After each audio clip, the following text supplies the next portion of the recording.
Okay, so we are recording, and I just want to again say hello to all of you, and I really hope that you all are doing well, which perhaps is my most important point this evening. So, I know you've got class with Dr. Clemens, and you have your work and your family life. I want you to know I'm not trying to just place our class online as if nothing has happened and as if we all aren't dealing with a lot. So I recognize that this is a new normal and we're just going to go with the flow. I get new information every day. You get new information every day. So I want to assure you that I intend to be as flexible as possible. Most importantly, our course content requires group work. It requires discussion. That's something that I've seen from all of you. So I'm not really worried that we won't be able to accomplish those things. Charlotte, did you have a comment? She can't hear. Oh. Yeah, she can. Anybody else having trouble hearing? Well, let me make sure that I'm speaking into the mic on my computer. But what I just want you to know is that I recognize that things are all up in the air. And so if you need anything in terms of flexibility, accommodation, please just reach out and let me know. There's pretty much nothing that we can't work out at this point. I'm confident everyone's going to be successful in the course. You're going to get the information that you need, but it is going to look a little bit different. What I've created or altered rather is just a shell of what our syllabus looks like. It doesn't seem like it's something that can be manageable. Let's have that conversation. I'm certainly open to changing things. In the same vein, if WebEx isn't working for us and you'd rather have, YouTube Live or something like that, I'm proficient on most platforms. Okay, Jeff is not hearing as well. All right, let's see. Hopefully trying the phone might help.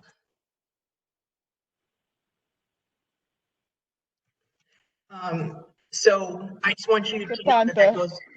I'm sorry. There are three little dots at the bottom of my screen. If they click into that, there is something that says turn on your speaker. So that might be something they may want to check on. Oh, thank you very much. Let me type that.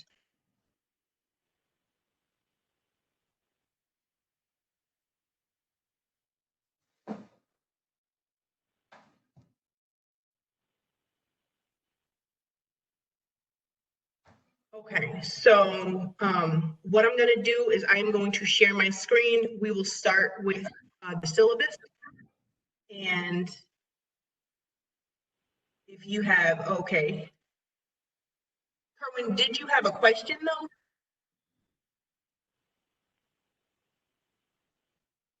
Okay, perfect. So we'll go ahead and we will share, I'll share the syllabus and we will go from there.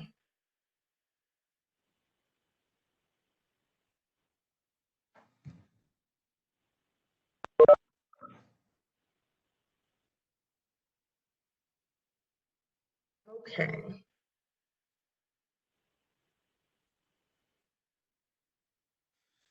So we'll get started over here. Today, the intent of today is really briefly, we're going to talk about some the first generation student information that you should have seen. I think someone is unmuted, so if you wouldn't mind, I am getting that feedback. So if you just spend your time kind of responding to those discussions when you have a chance. Our group 3 chapter presentations, want to shout out Jamel and Danielle. Beautiful presentation. I feel VoiceThread worked excellent. Everyone who participated, thank you for being engaged. Thank our group leaders for kind of managing that process. I was really, really pleased with the way that that worked, and hope that our other presentations can follow suit. I think VoiceThread is wonderful when it works well, and it seems to have worked well there, so thank you. Partner, I listened to the PowerPoint presentation from Danielle. It was actually excellent. You're right, and I want to know, can I comment on that sometime today or tomorrow? Is that okay? Because Yes, we can accept comments through the end of the week, is fine. We actually don't have class next week because that's the way our course calendar worked out. But I don't want them to have to go in every day. So you wouldn't mind, let's close it by Sunday. If you had any last comments, thank you. wanted to share, yeah.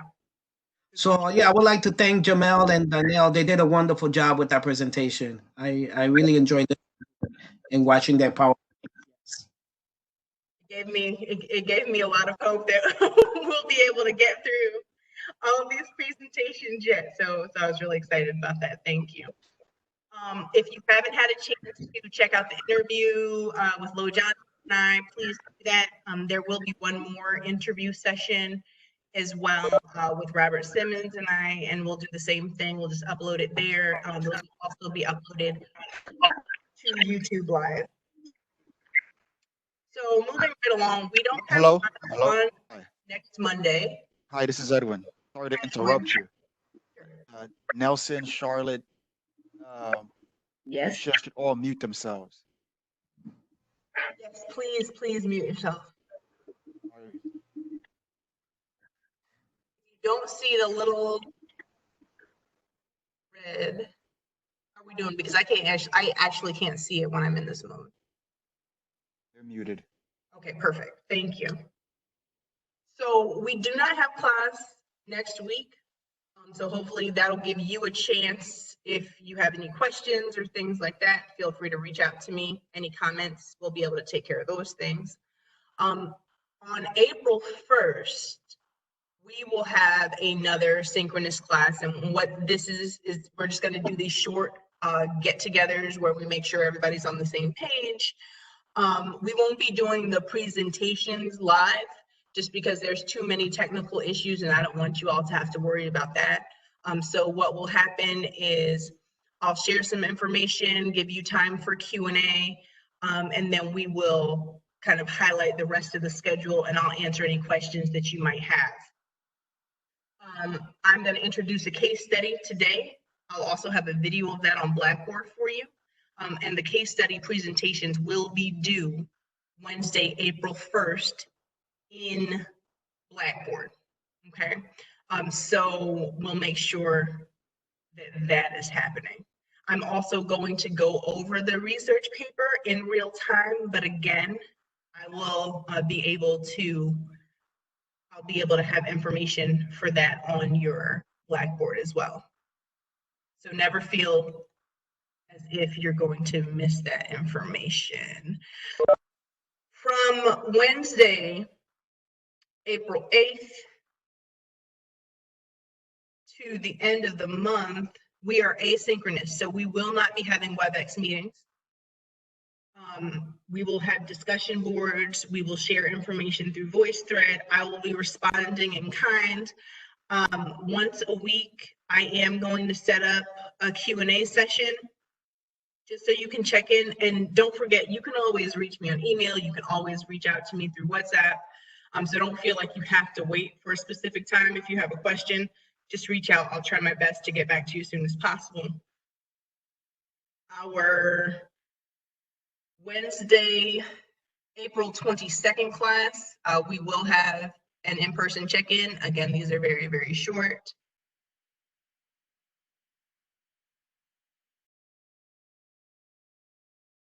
April 29th, we will have a short check-in, and that's the end of the semester. So what these short check-ins again look like, again, we will not be doing live presentations in real time. I will share information. I will serve as your moderator, trying to tie everything together. with comments. I'll entertain questions that you think are good for the good of the group. I'll also spotlight some of your questions and comments from the discussion board so that we just have a chance to be in community face to face, because I know that that is preferred for some folks. So I want to make sure that we have a chance to do that, but we're not expecting you to, come up with breakout rooms and do some sort of elaborate activity while we're in real time, because we know that those things don't always work. If you are unable to participate, again, let me know. I will have these things recorded and we can figure it out. But the strength of our class comes from its participation. So I certainly ask that if it is possible that you do participate. I'll also send reminders. I'm going to do weekly announcements. And so I will let you know we are meeting, we are not meeting. As I understand it, Dr. Clemens won't be doing any synchronous courses. And so with that in mind, I'm willing to move up if that works for folks' schedules. So you can think about that. And then if I know Jamel's been our spokesperson thus far, if you're interested, I'm happy to start at 5:30. If that works for folks. All right, Jamel asked a question. Has there been any feedback from Dale? Yes.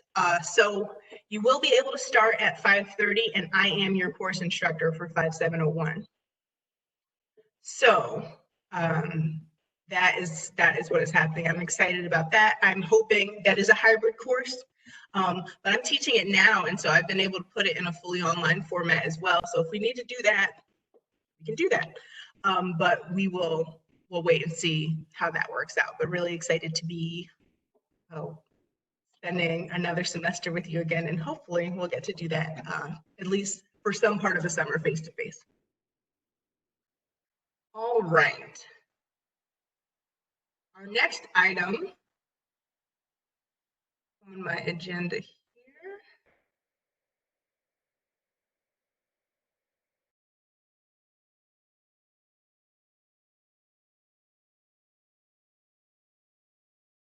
is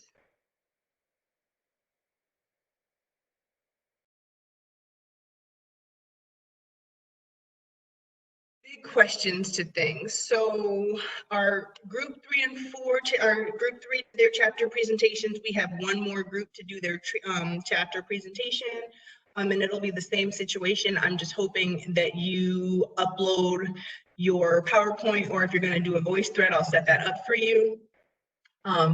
And the expectation is just that your classmates have an electronic copy of the presentation before that start of class, and then you do have a week to engage with them over the discussions. I am asking that your presentation is shortened just due to our new modality. So we're going to be looking at about 10 to 12 minutes, because given the work that you'll be doing, engaging your peers and chatting back and forth with them, we make up the time that way. I will still send out the surveys. I'm not going to change that. I feel like we can all use our best judgment as is related to that. And I am, during our synchronous times, I will allow time for the presenters if they wanted to have any final comments, or if you had any questions that you wanted to ask in person. We won't spend a lot of time there, but we'll certainly spend some of the time there. Now for our case studies. Our case studies will continue. I'm hoping that you collaborate using whatever works best for you. Google Docs is an easy one. OneDrive is easy, and it's from St. John's, but you all know yourselves, if an email chain works, then that's great. I'll trust you to take care of that. I'm going to present the case studies by video when we're synchronous. I'll also present them here for Q&A. And you can leave questions about the case studies also in our discussion board. I will leave drop boxes for everyone if we need to submit things. So for this week, you're going to be looking at a memo. and or just a videotaped speech. I don't need your whole group, your entire group to present. One or two people is actually fine. For this one in particular, it makes sense if one person is your collective voice, but I would expect that all of you kind of came together to write that speech, if that makes sense, or the memo. So one person will be submitting, and I'll go over that in detail. Your final presentation has been shortened to a 10-minute presentation. For that one, I'm asking that we collect our questions. So I had in here that we were going to collect them through WhatsApp. My sense, though, is that that might get a little bit complicated. So please bear with me as I try to figure out what we do. That will likely end up just being a discussion board, and then you can answer those questions via video. Your final paper, I am shortening. I won't give you a maximum, but I need at least 8 content pages, not including references. So hopefully that can be easy for some, that can be more difficult because of the wide range of topics that we'll have to work with. So if you have questions on how to condense that, just let me know, and I'm happy to help you. But this is to alleviate some of the burden of some of our longer final papers. I feel like 8 pages is enough for me to see that you have a command of the material and can do so in a thorough way. Do you have questions so far?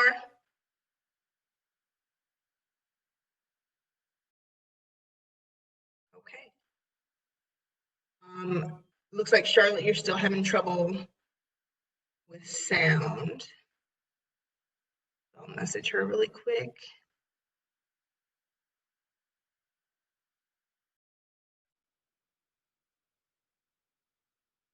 Okay. Oh, never mind. She's good now. So we're gonna move right along. Thank you. I will move right along to our case study. And I will share that screen.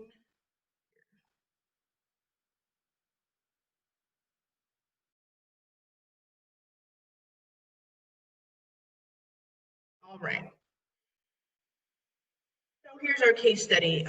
You are collectively the provost, enrollment manager, and chief of staff at an open access 4-year institution, and you're new there. So all of the appointments are new. There's been a big transition. The school uses predictive modeling, so EAB, Cheryl Ann and her team know a lot about that software, but other types of predictive modeling were used at this institution in a really basic way to sort students by risk level. And because this became public, it seems to have hurt morale. And so faculty and staff have institutionalized this concept by describing students by their risk categories.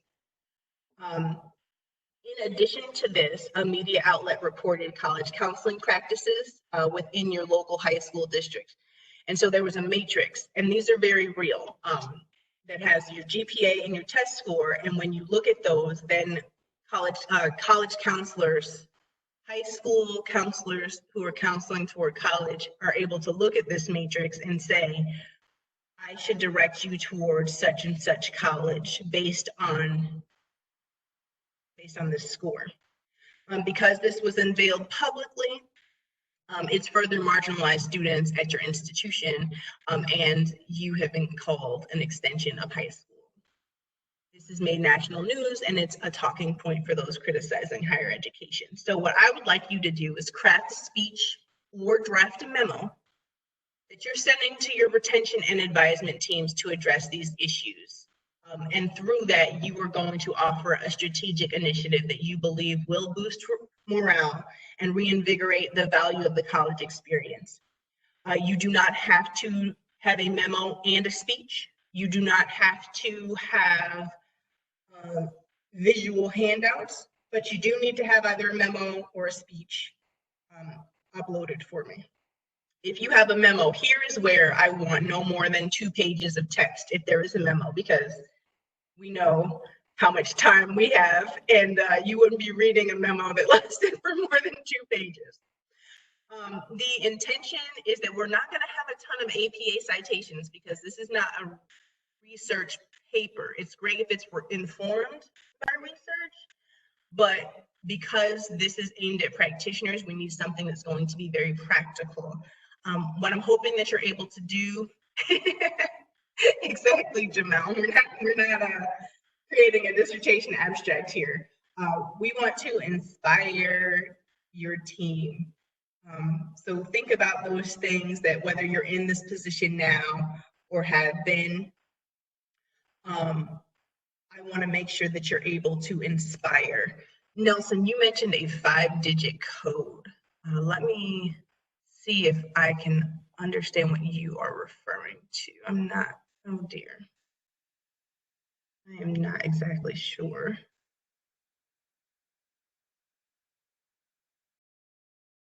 Just 1 second.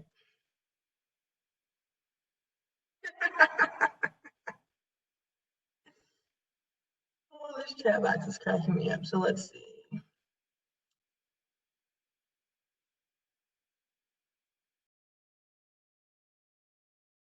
All right. For Kimberly.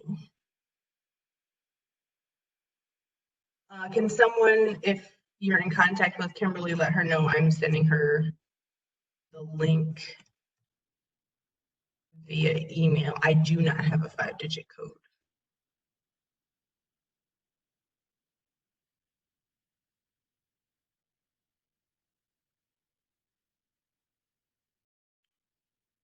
Okay, one more check. I apologize for the pause, but I do want to make sure that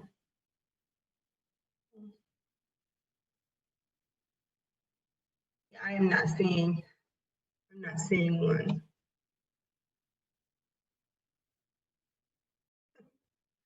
All right. Here we go. Yes, we're not doing any positing here. We are just going to inspire our staff and create a strategic initiative that they feel that they can back. So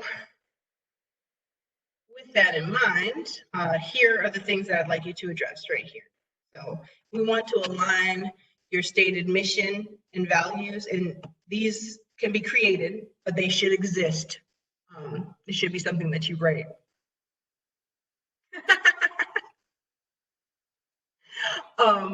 We should name our student population for who they are. These are open access. This is an open access institution, and so we accept all students. We should expect a collaboration across campus, discuss the responsibility of educating our students, identify some of the contributions. And so for the bulk of us, we're open access institutions, so these should be things that are right at the tip of your tongue. Or at the bottom of your pen. We want to make sure that we are using predictive models in a way that is helpful, but will prevent our students from being further marginalized. And we want to recognize the impact of the negative environment in the press. So those who are our evaluators this time are going to serve as your board of trustees, who are especially interested in the framing of your response. Now, let me make sure that I have my dates right here, and I think I do. So March 27th is a Friday. Yes. So I am hoping that your board will be able to ask you those questions over that weekend. And so you can just check on those and answer those, even if you're answering them on the 30th. Know that based on whatever you've responded, your board will notify us of the winner with their rationale on April 1st. Hi, Kimberly. Hello. Okay, hi, how are you? Fine, thank you. Good, good. All right, so do I have questions on our case study? So we're doing this speech or memo that's targeted to the college community. And our reviewers are the Board of Trustees. So they're looking to see how we have responded to this issue and try to, you know, tackle the issue of morale at the institution. Exactly, yes. Okay, all right.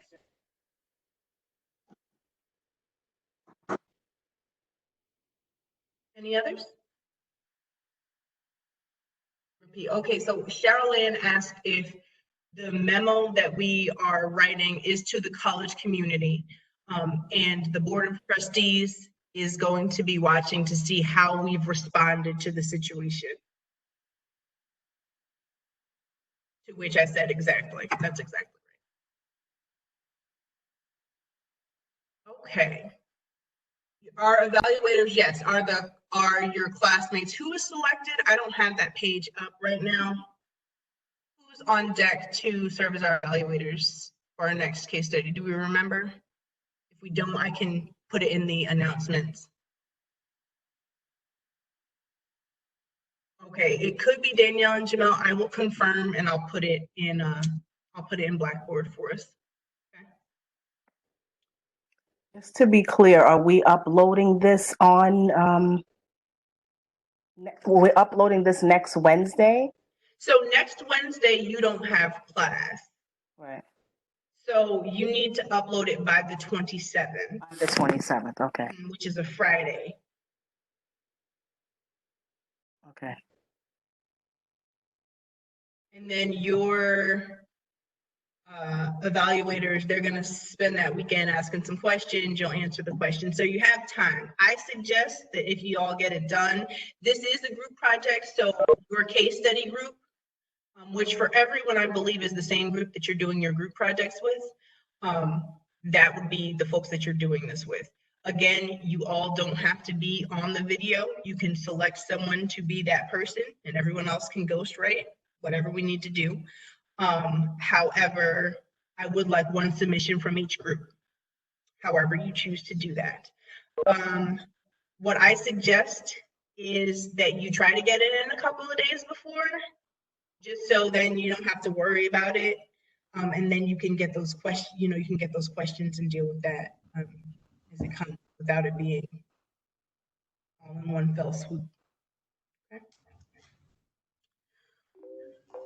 Can we use the same demographic that we used before for our last case study? I believe that yours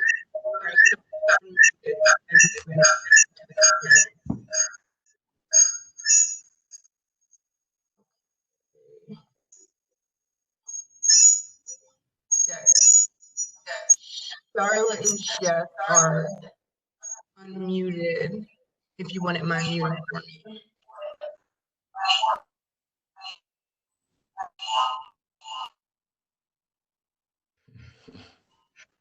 Okay, please. All right, someone's still unmuted, so if you wouldn't mind muting for me.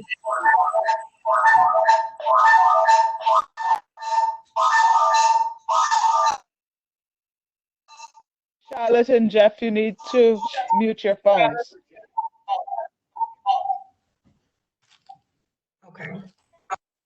So what we, Keisha, here we go. Okay, we're all set now. Thank you.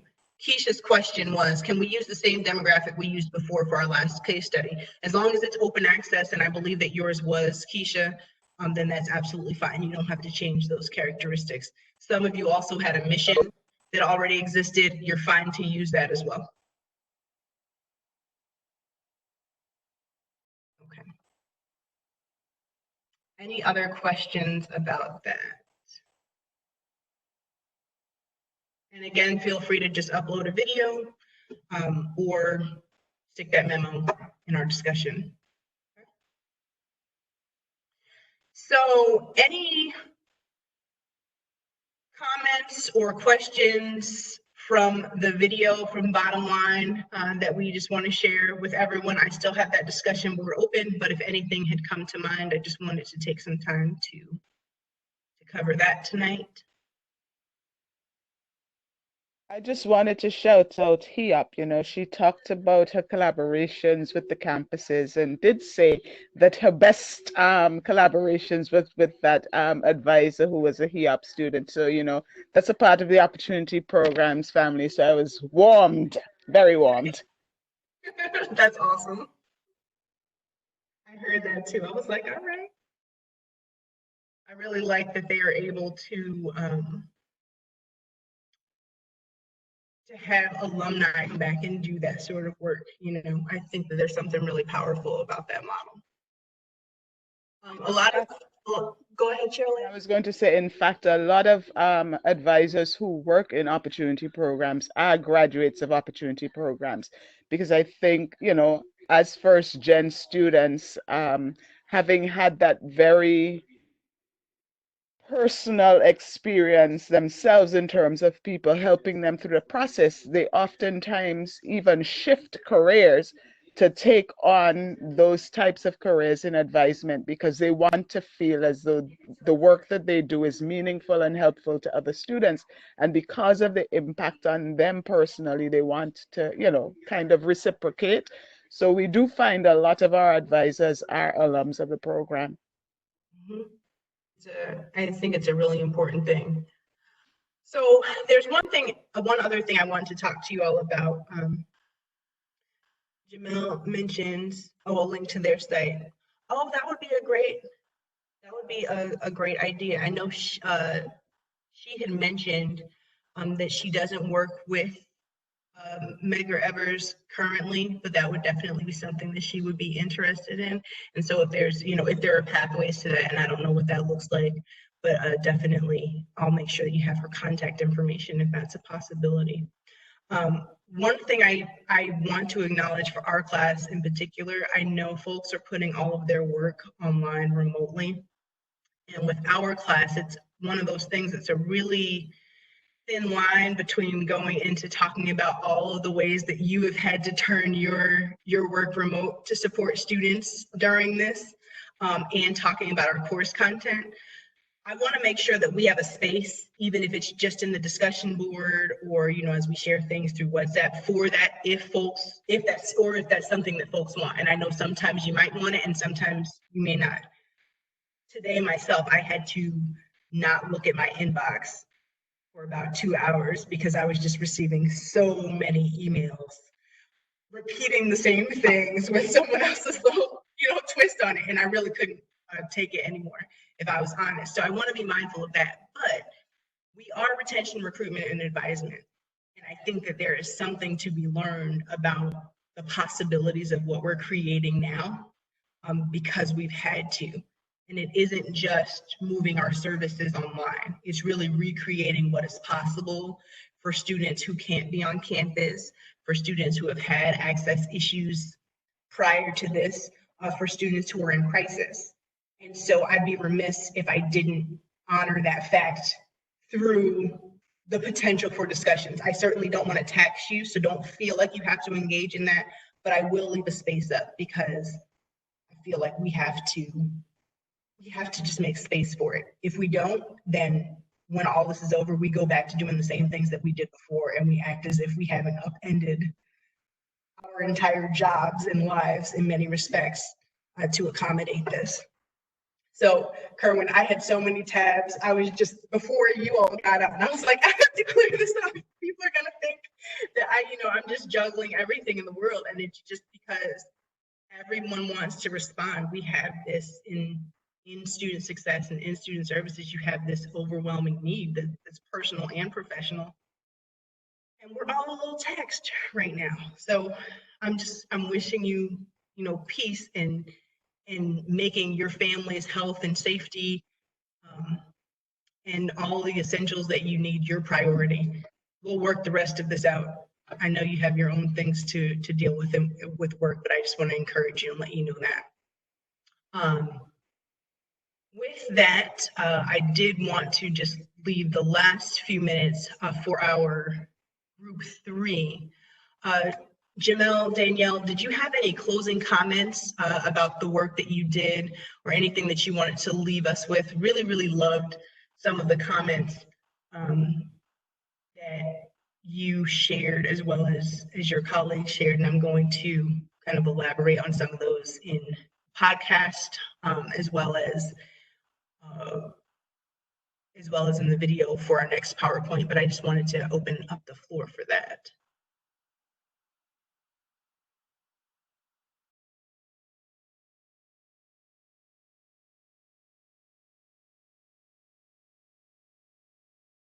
Did you say everything that needed to be said in the voice thread?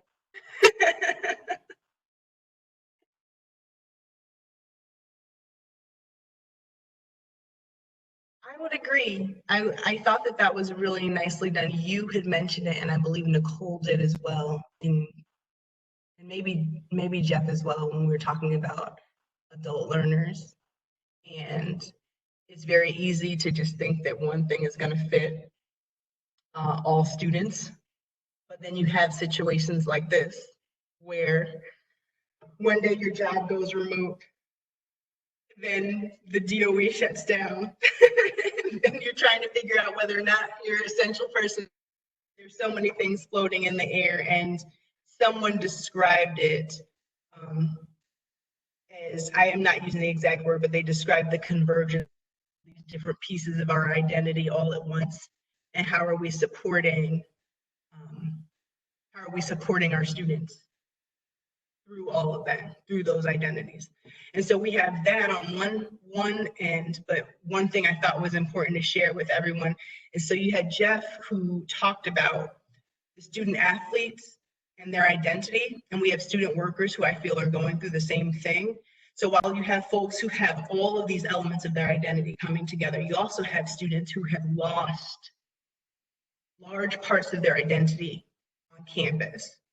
And research has shown us that students who are immediately, out of eligibility and things like that can sometimes struggle, because athlete has been such a close-knit part of their student experience. And so how am I a student without that part? How am I a student without also being a resident assistant? How am I working in the advising office and having those close partnerships? And so a lot of our students are losing those things as well. And so I thought that those were interesting juxtapositions that we're dealing with right now. So Jamel makes a really good point about assimilating where we are, and it isn't about how do we turn the status quo, and we think about, oh, how do I have this quality and just deliver it in another space? It's that, and like how do we mesh with this new normal? Like how do we assimilate? I can't say it any better than Jamel did. And we're seeing, so Jamel, go ahead and go off of mute and share this with our colleagues, because I don't want to just repeat what you said, but I think you're saying it very well. Hello? Yes.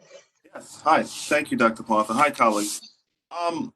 As we all saw in the voice thread, or we heard and we participated before COVID-19, we still are assimilated in real time. Oftentimes, we have students that come in, let's say it's 3 o'clock in the afternoon. We don't know what transpired prior to 3 o'clock in the afternoon. So we have a student in our office that may be having a bad day. They may have just lost their job. They may have lost a loved one. And we have to now rise to that occasion or meet to that challenge and assimilate to where that student is. Oftentimes we see within our own respective areas where students are shuttled from one area to another with no communication. What I respected so much about a lot of the posts, there was a lot of things that talked about coalition building. That's what the chapter also talked about. And when Jeff talked about viewing the handout, and when he was in charge of that particular area for the athletic department reporting to his area, he talked about how faculty and students and different departments, it was one accord. Everyone really worked to transition to student or to help the student. And I just think that more so, we are living in a time now, obviously, where that's what we need to do. We need to ensure that whatever the students group is, particularly student athletes, that the transition is there. Students, they need us more than ever, particularly now. But I just thought that a lot of the comments and a lot of what we were saying, it all meshed so well with, what we were dealing with the chapter. Absolutely. They're incredibly responsive and nuanced. And Kerwin mentions that trauma-informed schools and that training would help with understanding and sensitivity of what our students are going through. And I absolutely agree. So a couple of hours before class, maybe 2 hours, I was watching something, and the University of Utah, they had an earthquake there today.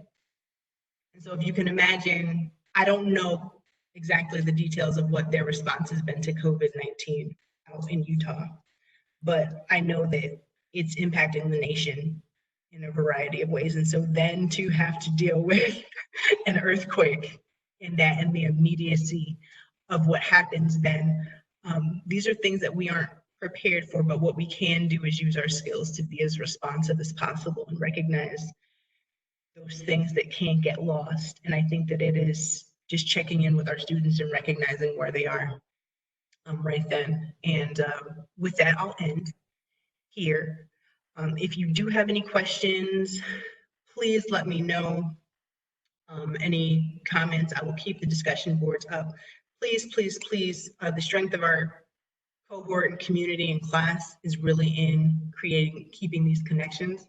And you don't get to lose them because you all are in closer proximity together, but you also have me, and I'll be with you this summer, making sure that we continue to boost that. But I will continue to send you information on WhatsApp, continue to send you those announcements so that we can be in community. I don't want this experience to be less beneficial for you just because we're creating this new normal. It just means that we need to be responsive in a different sort of way. So thank you everybody for spending an earlier part of your evening with me. And if you have questions, feel free to let me know. Please keep healthy and safe and well stocked and well supported. Have a good night. All right, good night. Thank you very much. Good Good night. night. Good night. Thank Good you all. night. Be well. Be Good safe. night. Wash your You hands. too. Yes, Jamel, we'll wash our hands. Y'all. Stay after using the computer. I posit it will be a positive.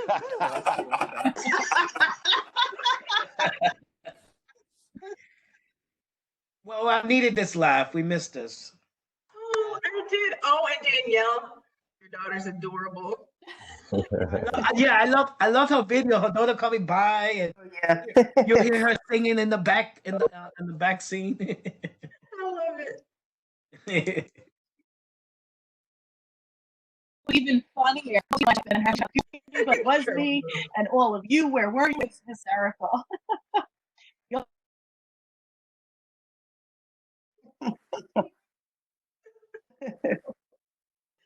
Can't wait. Bye. Okay, Good night, everybody. Good night. Good night, everyone. Night.